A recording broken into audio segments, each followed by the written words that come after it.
let's jump right into this explainer. Look, when you hear the name Isaac Newton, you're probably picturing, a very serious, stuffy guy in a powdered wig, just sitting under a tree, waiting for an apple to bonk him on the head, right? Well, today, we're going way beyond that famous apple story. We are going to uncover the mysterious, action-packed, and honestly, sometimes downright dangerous secret lives of history's greatest mind. We're talking about a guy who wasn't just a physicist, but a secret alchemist, a relentless crime fighter, and a deeply, deeply curious explorer of the universe. To really grasp the sheer scale of Newton's genius, picture this. Decades ago, humanity pulled off the ultimate technological feat, right? Launching the Apollo spacecraft toward the moon. Right in the middle of this vast, dark journey through space, Mission Control down in Houston radioed up to the astronauts and playfully asked, "Who's doing the driving up there?" And the astronauts replied instantly, "Isaac Newton." I mean, just think about that for a second. The mathematical principles of motion and gravity that he figured out way back in the 1600s, those are the exact same rules steering our modern rockets through the cosmos today. He literally laid down the absolute foundation of physics. But, how did he actually get there? He didn't just pop out as a world-renowned scientist. He actually started as a small, super curious boy on a farm in England, a kid who would skip his daily chores just to build crazy stuff.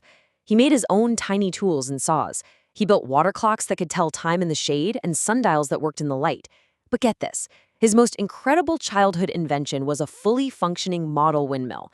Now, since he didn't have wind inside his bedroom, he built a tiny treadmill inside it and put a live mouse on it. He literally called it mouse power. He was just a kid with this boundless imagination, using his mind to figure out exactly how the world ticked. So as he grew up and headed off to Cambridge University, his world completely flipped upside down. In 1665, a devastating pandemic, the Black Death, swept right across Europe, and it forced all the schools to close. Now remember, this was an incredibly chaotic time in the 17th century. I mean, shortly after this, London would be absolutely ravaged by the Great Fire. But during this quarantine, Newton retreated to his family's quiet farm, and in just a couple of years, all by himself in his childhood bedroom, he had this absolute explosion of world-altering ideas. He cracked the laws of gravity. He literally had to invent a brand new type of math, which he called fluxions, but we call it calculus today, just to solve his own complex problems. And he even experimented with prisms to prove that pure white sunlight actually contains all the hidden colors of the rainbow. Okay, so back to that famous apple. It wasn't that the apple hit his head and gave him the idea of gravity out of nowhere. No, the true magic of that moment in his orchard was a sudden, awe-inspiring realization. See, before Newton, people actually believed that the rules governing things here on Earth were completely different from the rules governing the stars and the planets up in the heavens. But when Newton saw that apple fall, his mind just connected the dots. He realized that the exact same invisible force pulling that tiny apple down to the dirt was the exact same force holding the massive glowing moon in its orbit around the Earth. He realized the entire universe is just a giant, beautifully ordered puzzle ruled by unbreakable laws. And honestly, it is a profoundly sublime thought. To think that your mind right now is actually capable of understanding the invisible threads that hold the stars themselves together. And to see how hands-on his genius really was, look at what happened when he was theorizing about light and optics. He figured out that the standard telescopes of the time, which used glass lenses, they actually distorted the light and created these blurry, colorful halos around the stars. So he didn't just write a complaining paper about it, he built a solution. He invented the world's very first reflecting telescope. He entirely replaced the glass lens with a specially curved mirror that he polished himself. It was this tiny device, literally only 6 inches long, but it magnified objects 40 times over. It proved his theories and completely changed astronomy forever. All right, now we're about to enter Newton's hidden world. We all know the Newton who mastered mathematical physics, right? The guy discovering these rigorous, rational laws of motion to change the world. But he kept a massive, massive secret deeply hidden away, an absolute obsession with alchemy. Back then, you gotta remember, the line between science and magic was way, way blurrier. Newton actually spent years conducting these secret, esoteric experiments, desperately searching for the legendary Philosopher's Stone that could supposedly turn ordinary metals like lead into solid gold. He kept all these findings entirely to himself. And his intense, completely unregulated experiments with dangerous chemicals actually gave him lead poisoning. But alchemy? That was just one of his secret lives. Let's look at another one. Newton, the badass London crime fighter. Yeah, you heard that right. In 1696, he was appointed Warden of the Royal Mint, which basically put him in charge of all of England's money. At the time, the country's currency was literally being destroyed by these massive counterfeiting rings. And Newton didn't just sit behind a desk in some fancy office. He dove headfirst into the dangerous London black market.